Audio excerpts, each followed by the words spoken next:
Joining us now is criminologist Casey Jordan. Casey, good to see you again this Good morning, So I Chris. guess this is just what police don't want to hear, that this is a series of depraved killers that are just dumping bodies in this beachside area. Yeah, unfortunately, the area is very conducive to be a dumping ground, not just for bodies, for all kinds of garbage. And we don't doubt that the 4 women originally found over at Oak Beach are the work of the same killer. But every piece of human remains found since then is totally open to question as to who the culprit is. So now we're really kind of looking at multiples here, because it almost seems, if you look, you've got the 4 original, like you just mentioned, that were identified. It looks like that's one grouping of bodies, and then you've got another grouping of bodies, but it could be 3, 4, who knows, right? Exactly. And remember, we still don't know the identity of human remains number 5, including number 8, number 9, number 10. Those found over at Nassau have still not been identified.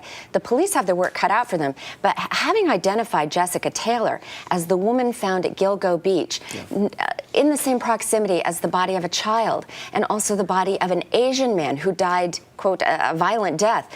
And for the police to say those 3 bodies are totally unrelated, and Jessica Taylor's torso was found 40 miles away. Back in 03, 8 right? years ago, right, Chris?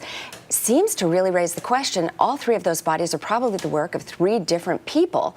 But then the question remains, with the dismemberment of Jessica Taylor, there are 2 other unsolved dismemberment cases. Perhaps you're dealing with an entirely separate serial killer there.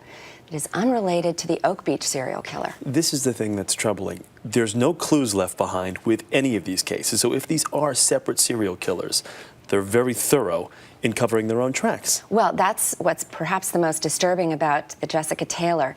Whoever killed her took the trouble to dismember her, leave her torso in Manorville, and then dump her head and her hands 40 miles away. Now, there have been 2 other cases, one from '97, one from 2007, where torsos have also been found in the water with legs and other body parts found later. So the dismemberment cases, 2 of whom are still unidentified, may all come together and link with Jessica Taylor. Is there anything that investigators are missing here? Anything that they should be addressing a little more thoroughly to try to get some type of clue as to who's doing this, or how many multiple people are doing this? They have their work cut out with the forensics, but the one thing they should never discount is talking to victims' families and using the public to try to get clues. You'd be amazed how many of these cases are actually solved because somebody calls in with a clue that links everything together. We know that they did not go with any voice samples from suspects to talk to the younger sister, Amanda Bartholomew, who got those disturbing phone calls from the killer who killed her sister. And there are going to be little things that they should be doing to keep trying to stitch this all together and figure out whether some of these murders are related. Voice recognition. All right. Thank you so much, Casey. Good to see you here this morning. Always great to be here.